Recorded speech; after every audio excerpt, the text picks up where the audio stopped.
मैं समझ सकता हूं कि आज विजयदशमी की पर्व पे हर रावण को दिक्कत होगी कि सत्य की जीत होती है और मातृभूमि की दिक्कत होती है। इसीलिए आज ये पॉलिटिकल रावण विवेक श्रीवास्तव को दिक्कत है, क्योंकि आज 140 करोड़ देशभक्त भारतीय नागरिक जो है वो राष्ट्रभक्ति की बात कर रहे हैं। कितने परसेंट वोट है बीजेपी के? कितने परसेंट वोट है बीजेपी के? कितने परसेंट वोट है बीजेपी के? रिलैक्स करिए। The country is not with Sangh. आपके The country is not with Modi. 0.3% से कम है। 35-36% वोट आते हैं। आप सरकार 32%। आपके 0.3% भी नहीं है। अरे विवेक भाई, आपका नोटा से कम वोट है। विवेक भाई, आपके नोटा से कम वोट है। आपके नोटा से कम वोट है। पहले नोटा से ज्यादा वोट लेके आओ। आज इन्होंने बात करी भगत सिंह की। भगत सिंह कहते हैं वीर सावरकर के लिए देशभक्त, इससे बड़े देशभक्त कोई नहीं है।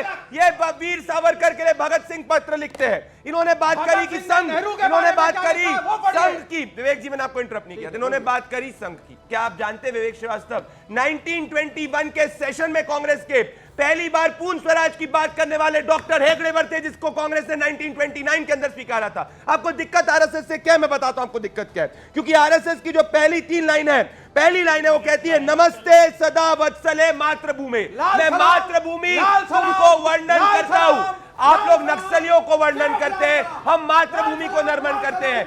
आपके डी राजा कहते हैं नक्सलियों पे ऑपरेशन क्यों करो, हम कहते हैं कि ऑलराइट सर सुनिए, ये लाल सलाम पर आप टिके रहे। संघ जो है लाल सलाम भी कर गया, हरा सलाम भी कर गया, सफेद सलाम भी कर गया और नीला सलाम भी कर गया और तिरंगा अपना लिया, सदा वत्सल्य मातृभूमि कर गया। और आप ये लाल सलाम करके काले में आ गए, बात खत्म हो गई। अजय जी, 35% वोट ला करके आप कह रही हैं कि देश संघ का हो गया। विवेक जी रुकिए, विवेक जी, आप नोटा के नीचे हो तो इस हिसाब से आपको देश छोड़ देना चाहिए। खिलाफ है। आप किसके रिप्रेजेंटेटिव हो? आप किसके रिप्रेजेंटेटिव हो? So don't say आपके 0.00100000001% है। आपको बॉम्बे हाईकोर्ट ने कहा पहले देशभक्ति जाके सीखो, बोला कि नहीं बोला? जब आप गाजा की बात करते बॉम्बे हाईकोर्ट ने बोला कि नहीं बोला? बोला ना बॉम्बे हाईकोर्ट ने कि आपको देशभक्ति नहीं आती, आप पहले देशभक्ति सीखो। ना ना, आप पहले देशभक्ति जाके सीखो, कोर्ट ने भी कहा, फिर बात करो। आपको इतनी चिढ़ क्या है? आपका फर्जी राष्ट्रवाद नहीं है। मेरा एक सवाल है, आप कहते हैं ये फर्जी है, ठीक है, फर्जी है, इनका राष्ट्रवाद फर्जी है, ये फांसीवाद है। मैं बस एक बात ये समझना चाहती हूँ, और मौलाना साहब आपको मैं इंक्लूड कर रही हूँ, क्योंकि मुझे ये बताइए कि मौलाना साहब आप तो ना लेफ्ट हुए ना राइट हुए, है ना, इतना तो मैं मान के चल रही हूँ, ना लेफ्ट हुए ना राइट हुए।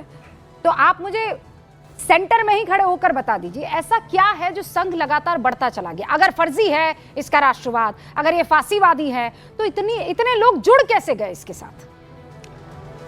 देखिए, आरएसएस के साथ में कांग्रेस का भी एक घनिष्ठ रिश्ता था, जिसको जाहिर तो नहीं किया गया लेकिन अंदर खाने रहा। और ये भी सच्चाई है कि सरदार पटेल ने आरएसएस के लिए जो खत लिखा वो भी अपने आप में एक सच्चाई है। जो कुछ उसमें कहा गया उसको भी नकारा नहीं जा सकता। गांधी जी के पहले कातिल गोडसे वो भी आरएसएस से थे, ये भी सच्चाई है। सुन लीजिए, देखिए, नहीं है कोई, भाई साहब सुन लो, भाई साहब सुन लो। फाइनल कोर्ट की वर्डिक्ट करिए। सरदार पटेल झूठे हैं, सरदार पटेल झूठे हैं सर, और सरदार पटेल झूठे हैं। मैं अपनी बात पूरी कर लूं, सरदार पटेल ने भी बात में मैं अपनी बात पूरी कर लूं, मैं मैं अपनी बात पूरी कर लूं। मैं किसी के बीच में नहीं बोला, कोई आपके बीच में नहीं बोलेगा। किसी को आपत्ति है तो बाद में बोल सकता है। रुकिए प्रदीप जी, रुकिए। विवेक जी का बदला आप उनसे क्यों ले रहे हैं? आप दोनों अलायंस पार्टनर नहीं, दोनों नहीं अलायंस, मैं बीजेपी का हिमायती हूँ, बीजेपी के हिमायती हैं, लेकिन जो सच है वो बोलना जरूरी है। मौलाना साहब, जो सच है वो बोलना जरूरी है। मौलाना साहब, आजकल मैं देख रही हूँ कि तमाम माशाल्लाह दाढ़ी वाले 5 वक्त नमाजी बीजेपी के हिमायती हो रहे हैं। क्यों हराम है? इसके पीछे क्या वजह है मैं नहीं जानती। बीजेपी की हिमायत करना हराम है? नहीं, मैं जानना चाह रही हूँ क्या वजह है। कई लोग कह रहे हैं कि इसलिए क्योंकि बुलडोजर चलता हुआ दिख रहा है, कई लोग कह रहे हैं इसलिए क्योंकि लट बजता हुआ दिख रहा है, कई लोग कह रहे हैं कोई और वजह है। अब आप ही बेहतर जानते हैं कि आप सवाल ये है कि मेरे पास, रूबिका जी, मेरे पास ऐसा कुछ है ही नहीं जिसपे बुलडोजर चलेगा। मैं अकेला हूँ, मेरे साथ जो चाहे हो सकता है, कर सकते हैं, कोई मसला नहीं। तो फिर कैसे बीजेपी से मोहब्बत हो रही है? नहीं, सवाल ये नहीं। देखिए, बीजेपी से मोहब्बत अपनी जगह है, अभी आरएसएस पर बात हो रही है, हम उसी पर बात करें। और ये भी सत्य है कि 50 साल तक आरएसएस के मुखाल्ले पर देश का झंडा नहीं फहराया गया, ये भी सत्य है, इसको कोई नकार नहीं सकता। मौलाना साहब, ये भी फैक्ट गलत है। लेकिन सुनिए, सुन लीजिए, मैं पिछले कुछ सालों से आरएसएस में चेंजिंग देख रहा हूं और उस चेंजिंग का जो मोहन भागवत जी हैं उन्होंने भी उच्चारण किया है मुसलमानों के लिए, मुस्लिम समस्याओं के लिए बहुत सारी बातें हुई हैं। उन्होंने ये तक कहा कि इस्लाम है, था और रहेगा, ये नकारा नहीं जा सकता, और जिसकी ये सोच है कि हिंदुस्तान में मुसलमान ना रहे वो हिंदू नहीं हो सकता, ये भी कहा है। लेकिन आज भी उस प्रवृत्ति के लोग हैं जो देश में मुसलमान को नहीं देखना चाहते, आज भी हैं। मोहन भागवत के कहने के बाद भी मोहन भागवत ने यह भी कहा कि हर मस्जिद में मंदिर नहीं ढूंढना चाहिए, लेकिन आज भी ढूंढ रहे हैं लोग। ये अलग बात है कि उनकी बात को कितना लोग मान रहे हैं। आरएसएस के वही विचारक, आरएसएस के वही लोग जो कहते हैं कि साहब हम आरएसएस विचारक हैं, मुसलमान के खिलाफ कितना जहर उगलते हैं, मस्जिदों के खिलाफ कितना जहर उगलते हैं, ये भी अपनी जगह है। ओके, अब एक सवाल मेरा जी। आप माशाल्लाह से आप नमाज पढ़ाते होंगे, है ना? आपके पास बहुत सारे यंग बच्चे जो है जुमा के वक्त नमाज पढ़ने के लिए आते होंगे, आप उनको इस्लाम की राह पर चलाते होंगे, है ना? आप उनको तमाम तरीके की बातें इस्लाम से जुड़ी हुई सिखाते होंगे। तो आपकी बातें ये मियाँ भाई या मुसलमान बच्चे क्यों नहीं सुन रहे हैं? अगर वो नहीं सुनिए, जैसे आई लव मोहम्मद लेकर निकल जाना और उसके बाद उसके साथ अगर बदहुरमती हो, कोई पैर रख ले उस पर, हुजूर सल्लल्लाहु अलैहि वसल्लम के नाम के साथ किसी तरह की कोई ज्यादती हो जाए, उसकी जिम्मेदारी कौन लेगा? आप मानते हैं ये आई लव मोहम्मद दिल लगा के मोहम्मद का सल्लल्लाहु अलैहि वसल्लम का नाम लगा के और जुलूस निकालना सही है, हाँ कि ना?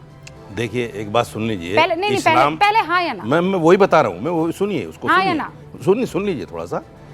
इस्लाम क्या है, नबी से मोहब्बत क्या है, इसको समझने की जरूरत है। नहीं, वो मैं बाद में समझ लूंगी। कुरान ये कहता है कि अगर अल्लाह से मोहब्बत करनी है तो नबी से मोहब्बत जरूरी है। बिल्कुल सही है, ये कुरान कहता है। मैं आपसे कुछ बात, तो हर मुसलमान को नबी से मोहब्बत का इजहार करना, मैं किसी जगह पहुंचने की कोशिश कर रही हूं, आप समझिए इस बात। मैं बताना चाह रहा हूं, आप सुनना नहीं चाह रही हैं। यस या नो में नहीं होता। मैं बताती हूं मैं आपसे क्या पूछना चाह रही हूं। क्या पूछना चाह रही हैं? आप कह रहे हैं कि इस देश में बहुत से ऐसे लोग हैं जो हिंदू हैं और मुसलमानों से नफरत करते हैं और इसके लिए जिम्मेदार, अच्छा ठीक है, आरएसएस के विचारक हैं। कौन, कैसे जो मोहन भागवत की बात नहीं मान रहे? तो फिर जो मियां भाई गलत काम कर रहा है, दंगे फसाद कर रहा है, उसको आप फिर मान लेंगे? कौन कर रहा है दंगे फसाद? नहीं, जो भी पत्थरबाजी, बरेली में फसाद हुआ, जो भी फसाद कर रहे हैं, बरेली में फसाद किया किसी ने? फसाद हुआ नहीं किया, नहीं किया। मैं आपके चैनल पे जिम्मेदारी के साथ कहना चाहता हूँ, मेरे पास प्रूफ है, वहाँ जो ऐनी शाहिद हैं जिन्होंने देखा है। नहीं बिल्कुल, अगर यहाँ पर कुछ हिंदुओं की मैं यहाँ बिल्कुल आपसे एग्री नहीं करूंगा, काम हो रहा है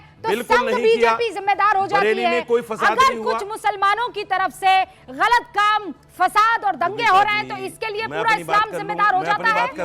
पूरा इस्लाम जिम्मेदार हो जाता है। आप मुझे बताइए मौलाना साहब, आप जिम्मेदार हो जाते हैं? नहीं, आप मुझे एक चीज बताइए, कुरान जिम्मेदार हो जाता है? मैं हाँ या ना? सुनिए, मैं बता रहा हूँ, हाँ ना में क्विज नहीं खेल रहे हैं। नहीं, क्यों नहीं? सुन आप लीजिए, कह रहे हैं कुछ हिंदू, आप मेरी बात सुनिए। नहीं, मुसलमानों मैं के कुछ खिलाफ नाम नफरत गिनवाता फैलाने के हूँ, पीछे मैं कुछ नाम गिनवाता हूँ। अगर संघ जिम्मेदार है, मेरी बात भी तो सुनो यार। हिंदुओं के खिलाफ आप नफरत खुद ही फैलाने कहते के जा लिए रहे हैं इस्लाम सब कुछ। जिम्मेदार है? तो हाँ सुनिए कि ना? मुझे भी जवाब तो देने दीजिए, मुझे मौका तो दीजिए 30 सेकंड कम से कम। आप बोलने नहीं दे रही मुझे, बोलिए। पिछले 1.5 मिनट से आप बोले जा रही हैं। बोलिए ना, सुनिए, आप अपने हिसाब से नहीं चला सकते। सुनिए, उन्नाव में कुलदीप सेंगर 28 मुकदमे, सुनते जाइएगा। वाराणसी में ब्रजेश सिंह 106 मुकदमे, जौनपुर में धनंजय सिंह 46 मुकदमे, भदोही में उदय सिंह 83 मुकदमे, हमीरपुर में अशोक चंदेल 37 मुकदमे, गोंडा में ब्रिजभूषण 84 मुकदमे, महुआ में वासना सिंह 88 मुकदमे, बनारस में चुलबुल सिंह 53 मुकदमे। अरे मैं मान गई चला क्या? इन हिंदुओं पर बहुत सारे चला क्या? आगे बढ़िए ना। बुलडोजर चला क्या? बुलडोजर चला क्या? किसी का घर टूटा क्या? अगर कोई प्रदर्शन कर ले, धरना कर ले तो मुकदमे हो जाते हैं, बुलडोजर चल जाते हैं। गलत काम करते क्यों भाई? आपके घर पर क्यों? ये देश क्या मुसलमानों का नहीं है? आप मुसलमान है ना? हमने क्या जंग आजादी में मुसलमान है कि नहीं है? आपने दी है, आप मुसलमान हमारे है कि नहीं पुरखों ने है? कुर्बानियां दी हैं। सुनिए, सवाल पूछ रही हूँ, कमाल की बात है। आप मुसलमान है कि नहीं है? मुसलमान होने की सजा है यहाँ। आप यूपी के रहने वाले हैं देश में मुसलमान को मुसलमान होने की सजा मिल रही है। साजिद रशीदी, देश में मुसलमान है या नहीं? आप मुसलमान है कि नहीं? आप हिंदू हैं? कानून नहीं है। आप हिंदू हैं? आ जाएगा मेरा भी नंबर। आप हिंदू हैं? आ जाएगा मेरा भी नंबर। क्या 11 साल हो गए आज तक? बिल्कुल तो नहीं आ जाएगा। क्यों नहीं आया आज तक? मेरे ऊपर भी मुकदमे हैं। इतना कड़वा बोलते हैं आप। मेरे ऊपर भी मुकदमे हैं। मैं जमानत पे हूं कई मुकदमों में। मैं जमानत पे हूं कई मुकदमों में। मैडम डर है, जमानत पे हो कई मुकदमों तो में। अच्छा ये डर है जो तौकीर रजा के पीछे खड़े होकर नहीं बोल नहीं, रहा मैं है। तौकीर रजा के पीछे ये नहीं डर है हूं, मैं सच के बुलडोजर साथ का खड़ा जो हूं। तौकीर रजा के पीछे आप खड़ा मुझे होकर ये बोल बताइए, रहा है। मैं यहाँ संघ पर डिस्कस करने आई हूँ, मिस्टर तौकीर रजा पर डिस्कस करने आपने नहीं आई शुरू हूँ। किया? मैंने नहीं किया है, मुझे पता था आप वकालत करेंगे, आप करेंगे वकालत, मोहम्मद किसने शुरू किया? आप करेंगे वकालत, मुझे पता था। I am not going to get into this. आप आ जाइए, अब संगीत रागी जी देख लिया, जहां बात होगी संघ की वहां आ जाएगा हिंदू मुसलमान, हिंदू वर्सेस मुसलमान। मुसलमान है इसलिए हमारे ऊपर इस तरीके से अत्याचार किया जा रहा है।